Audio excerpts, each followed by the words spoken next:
Ini kita jujur, saya sebagai kuasa hukumnya Mbak Inara Rusli senang banget ya ketika ada pemberitahuan dan kita dipanggil ke Mabes Polri untuk memberikan keterangan-keterangan tambahan dalam gelar perkara khusus, di mana gelar perkara khusus ini kan memang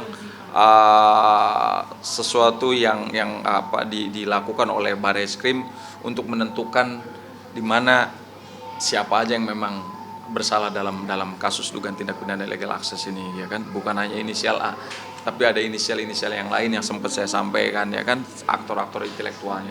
Jadi kita senang banget, Mbak Inara Rusli juga senang banget. Ya mudah-mudahan dalam minggu besok ya, antara hari Senin Rabu kita dapat jawaban dari Pak Karowasidik gitu loh. Minggu lalu kita diminta keterangan tambahan, ya kan. Gimana sih prosesnya, gimana sih Mbak, harusnya CCTV itu siapa aja yang punya aksesnya, ya Mbak Inara Rusli jelasin bahwa yang punya akses cuma dia sebagai pemilik yang sah. Jadi ketika ada orang lain yang berusaha untuk membobol akses itu, maka jelas itu adalah perbuatan melawan hukum. Cuman si inisial A ini membobol ini siapa di belakangnya gitu, dalam kepentingan apa, selain dia mengatakan kepada saksi kunci bahwa dia akan dijadiin senjata untuk meminta uang, ya kan. Nah ini kita tidak cukup hanya di situ aja statement, pasti ada orang-orang yang di belakang ini yang mengendalikan gitu loh.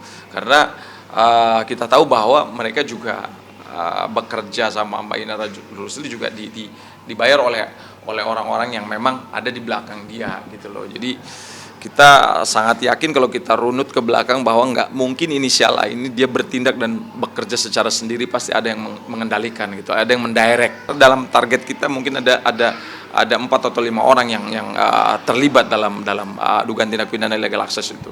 Di Polda saya katakan sekali lagi bahwa Mabes Polri dengan Polda itu kan hierarkinya lebih tinggi Mabes Polri. Persoalan ini alat bukti yang digunakan adalah sama. Jadi di Polda Metro nggak bakalan gerak gitu, pasti nunggu dari Mabes Polri. Makanya harapan kita ketika di Mabes Polri ini sudah ada kejelasan, maka saya yakin di Polda Metro nggak bakalan naik perkaranya, bahkan batal demi hukum, ya kan. Pasti SP3 itu gitu loh. Saya yakin di sana gugur. Ya, makanya kita lihat dan digelar perkara khusus seperti apa.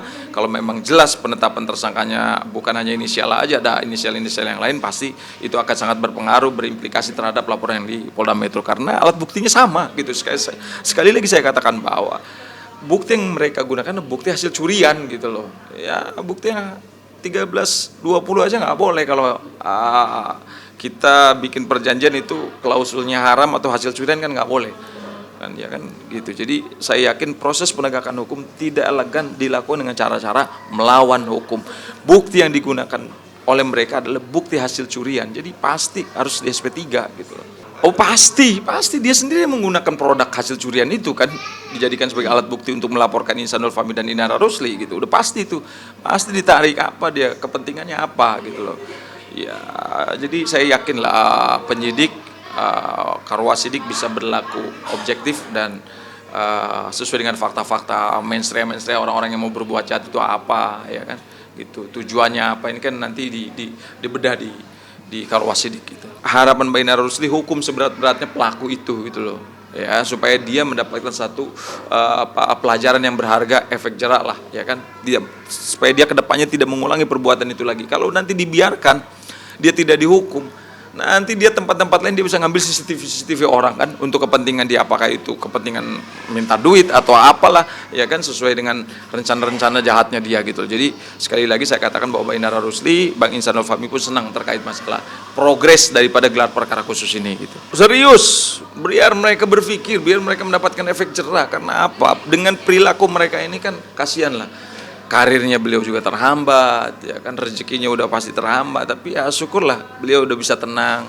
udah bisa berserah diri kepada Allah, tidak banyak bicara, karena Mbak Inara tidak mau banyak bicara karena dia nggak mau gibah, nggak mau juga terus melebar persoalan ini, nggak seperti yang inisial yang bicara di mana-mana, safari, podcast kemana-mana gitu. Ya alhamdulillah kan, akhirnya ya dia bisa merasakan hasilnya gitu ya. Kebetulan juga Bang Ihsanul sama inisial M juga sudah bercerai, ya kan, itu bisa tanda-tanda kepastian yang bisa